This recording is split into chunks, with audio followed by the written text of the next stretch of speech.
We had a question come in about inflammation. So today we're going to break down the different types of inflammation you can experience and why it's important that you get these different types of inflammation looked at.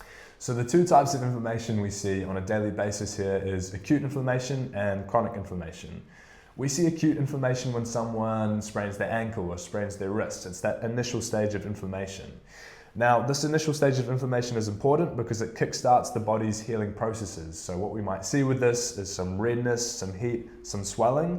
What we don't expect to see is stiffness. Correct. Stiffness in and around through the joint is your brain trying to protect that joint and stop you from moving the damaged tissues. However, this is going to slow down the healing process because stiffness in the muscle decreases blood flowing through the muscle, which means you can't get as much blood to the inflamed area so you can start that healing process. So when you're looking at the inflammation, acute inflammation is good, starts the healing process. However, the stiffness associated with it slows it down. So that's what you're actually looking at to get treated. And that's why you start with getting treatment when you've got acute inflammation.